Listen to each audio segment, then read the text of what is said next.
आज हम वैदिक ज्योतिष के कुछ पुराने स्रोतों पर एक गहरी नजर डाल रहे हैं। हाँ, नमस्कार। खासतौर पर मंगल ग्रह पर। कोशिश ये है कि समझें कि ये ग्रह हमारी जिंदगी पर कैसे असर डालता है। बिल्कुल, ये तो सदियों से एक पहेली जैसा रहा है कि ग्रह आखिर करते क्या हैं। और मंगल, जिसको ज्योतिष में कुछ भी कहते हैं, वो तो है ही बड़ा दिलचस्प। हाँ वही ना, ऊर्जा, हिम्मत और कभी-कभी झगड़ा, टकराव भी। बिल्कुल, स्रोत भी यही कहते हैं कि मंगल पुण्य कारक भी है, मतलब नेक, और दुष्ट भी हो सकता है। तो चलिए इसी उलझे हुए ग्रह को थोड़ा सुलझाने की कोशिश करते हैं। इसके गुण क्या हैं, असर क्या हैं और उपाय, ज्योतिष क्या कहता है इस बारे में। हाँ, शुरू करते हैं इसकी पहचान से। रंग तो सबको पता है, लाल, दिन मंगलवार, और समय दोपहर का। अच्छा, दोपहर का समय। और काम, मैंने सुना है सेना, पुलिस। हाँ बिल्कुल, ऐसे काम जहाँ हिम्मत चाहिए, अनुशासन चाहिए। पुलिस, सेना, सर्जन भी कभी कभी। और ये जो आपने कहा कि नेक भी और दुष्ट भी, और वो भी बहुत तेजी से बदलने वाला, मतलब पल में तोला पल में माशा। हाँ, कुछ कुछ वैसा ही। इसकी एनर्जी बहुत डायनामिक है। ज्योतिष में इसे पुरुष ग्रह मानते हैं और जाति क्षत्रिय। योद्धा। हाँ, योद्धा। और ये वृश्चिक राशि का स्वामी है, कुंडली का 8वां घर। 8वां घर, वो तो काफी गहरा भाव माना जाता है ना, रहस्य, बदलाव। बिल्कुल, आयु, मृत्यु, गहरा शोध, रहस्य, ये सब 8वें घर से जुड़ा है। तो इसका स्वामी होना मंगल को एक खास इंटेंसिटी देता है। अब ये बताइए, बाकी ग्रहों से इसकी दोस्ती दुश्मनी कैसी है?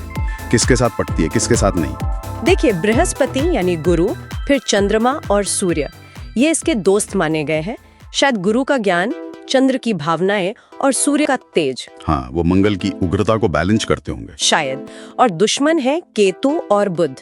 शुक्र और शनि के साथ रिश्ता ठीक ठाक है, मतलब न्यूट्रल। अच्छा, ये जानना जरूरी है क्योंकि ग्रह अकेले तो होते नहीं, कुंडली में युति का बड़ा असर पड़ता होगा। बिल्कुल। अब आते हैं इसके शुभ अशुभ असर पर। अगर मंगल अच्छा है कुंडली में, तब क्या? हाँ, क्या होता है? तो इंसान साहसी होगा, दिलेर, शत्रुओं पर भारी पड़ेगा, हिम्मत, गर्व, जुनून, ये सब पॉजिटिव तरीके से दिखेंगे। लेकिन अगर बुरा असर दे रहा हो तो वो थोड़ा डराने वाला लगता है। हाँ, तब वो इंसान को कठोर बना सकता है। हाँ। झगड़ालू, क्रूर, यहाँ तक कि झूठ बोलने वाला, ईर्ष्यालु।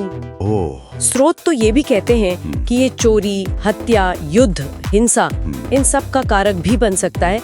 तभी शायद इसे पाप ग्रह भी कहते हैं, पर हमेशा नहीं। सेहत पर भी तो असर है इसका। आपने खून का जिक्र किया था शुरू में। हाँ, मुख्य रूप से रक्त संबंधी बीमारियां, ब्लड प्रेशर, चोट, एक्सीडेंट, सर्जरी। इसके अलावा जिगर, होंठ, पेट, छाती, हाथ, इन पर भी इसका प्रभाव माना गया है। एक बात और, कहते हैं मंगल अकेला हो तो ज्यादा गड़बड़ नहीं करता, खासकर 8वें घर का स्वामी होकर। हाँ, ये बात स्रोतों में है। अकेला मंगल, विशेषकर स्वराशि या उच्च का हो, तो अच्छे परिणाम दे सकता है। लेकिन अगर शनि या चंद्रमा जैसे ग्रहों के साथ आ जाए, तब मुश्किल बढ़ जाती है। हाँ, तब उसके नकारात्मक प्रभाव ज्यादा उभर सकते हैं।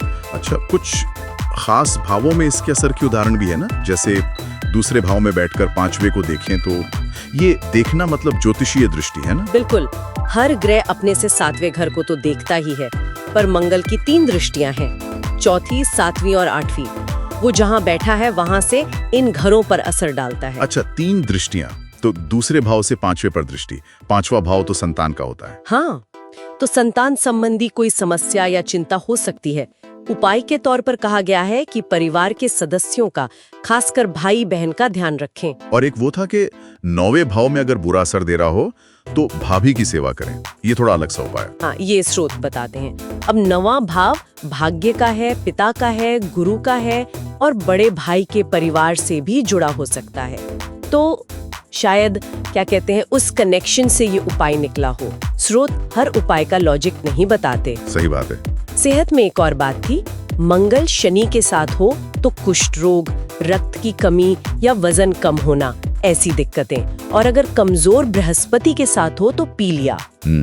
उपायों की बात करें तो लाल किताब के कुछ जनरल सुझाव भी हैं, शायद वो मंगल के बुरे असर को कम करने के लिए हैं। लगता तो यही है, जैसे किसी से बुरा न बोलना, झूठ न बोलना, गुस्सा, क्रूरता न दिखाना, भगवान में आस्था रखना, सादा भोजन करना। हाँ, शुद्ध सात्विक भोजन, जानवरों की सेवा, गाय, कुत्ता, कौवा, इनको भोजन देना।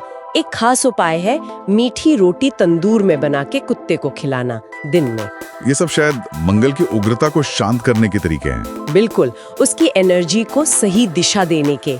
एक और उपाय का जिक्र था केतु से जुड़ा हुआ, कान में सोना पहनना। हाँ, उसका क्या कनेक्शन है? वो थोड़ा अलग है। कहते हैं केतु जो है वो मंगल और चंद्रमा का शत्रु है, लेकिन कान में सोना पहनने से केतु की शक्ति बढ़ती है और इसे संतान, खासकर पुत्र प्राप्ति के लिए अच्छा बताया गया है।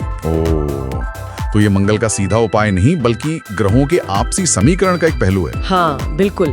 तो अगर हम सार देखें तो मंगल एक बहुत ही शक्तिशाली डायनामिक ग्रह है। दोधारी तलवार जैसा कहा था आपने। हाँ बिल्कुल, ये हिम्मत और ताकत देता है, पर यही ताकत गुस्सा, लड़ाई और नुकसान भी करवा सकती है। सब कुछ इस पर निर्भर करता है कि कुंडली में वो कहाँ है, किसके साथ है, किसको देख रहा है। बिल्कुल, ये समझना बहुत जरूरी है कि कोई ग्रह सिर्फ अच्छा या सिर्फ बुरा नहीं होता। उसकी ऊर्जा को समझना और संभालना ही शायद ज्योतिष का असली काम है। और यहीं पर एक बात सोचने के लिए रह जाती है। स्रोत कहते हैं कि मंगल बहुत तेजी से अपना रंग बदलता है ना? मतलब अच्छा या बुरा होने में देर नहीं लगाता। हाँ, तो क्या हम ज्योतिष की समझ से इस बदलाव के लिए पहले से तैयार हो सकते हैं, या फिर इस बदलती ऊर्जा को हमेशा सकारात्मक दिशा में मोड़ने में कामयाब हो सकते हैं? ये एक दिलचस्प सवाल है सोचने के लिए। वाकई इस गहरी चर्चा और जानकारी के लिए आपका बहुत बहुत धन्यवाद। धन्यवाद।